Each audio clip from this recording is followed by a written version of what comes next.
السلام عليكم ورحمة الله وبركاته.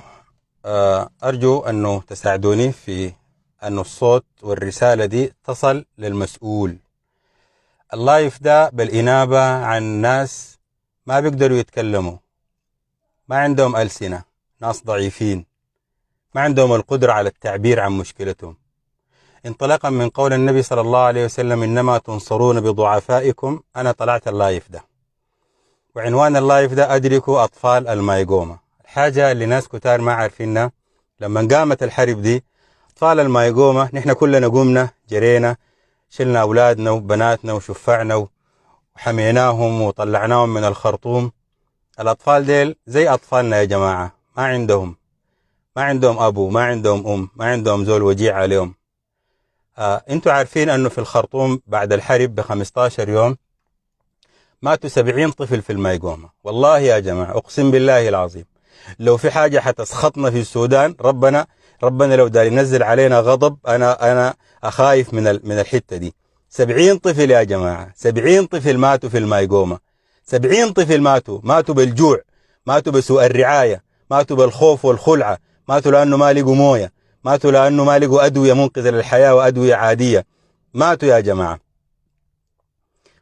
ونحن قمنا جرينا بأطفالنا لحد ما كتر خيرهم الناس اللي قاعدين فوقهم وشغالين وماسكين الشغل ده قاموا طلعوهم مدني وجو في مدني. الناس اللي فضلوا ديل بحالتهم الصحية المتدهورة، لا من وصلوا مدني منظمة اليونيسيف كانت هي متولية الشغل ده.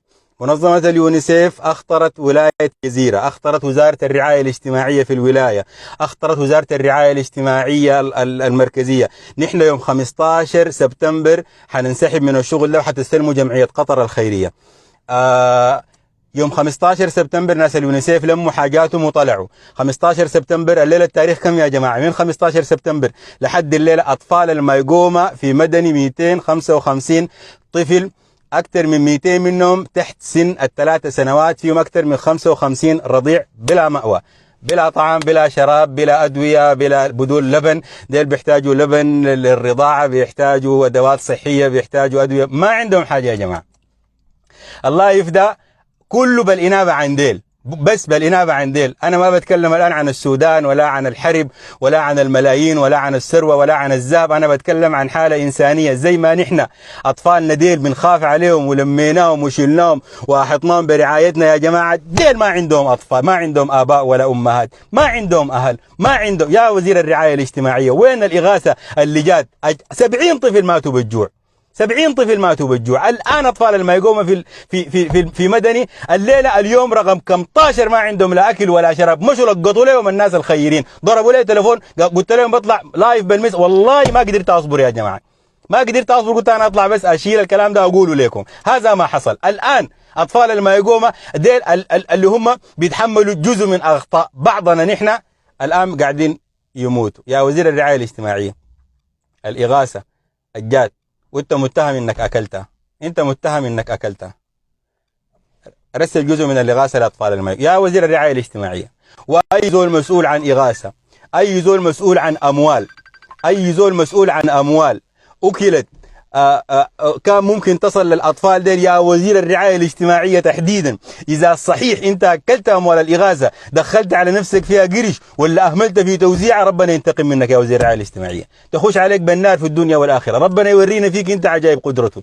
بس انا ما عندي الا الدعاء. يا وزير الرعايه الاجتماعيه دي مسؤوليتك المباشره. يا والي ولايه الجزيره، يا جماعه ديل ما عندهم صوت، أنا طالع عشانهم، طالع عشان صوتهم ده. لا بيصوتوا في انتخابات ولا قوة ضاربة ولا بيعملوا مظاهرات ولا بيقفلوا الشارع ولا بيحملوا سلاح. ديل الضعفاء فينا، وربنا زم الناس تدمرهم في الدنيا دي، قال كلا بل لا تكرمون اليتيم ولا تحاضون على طعام المسكين. دي الفئة الضعيفة ربنا حيسحقنا بسببهم.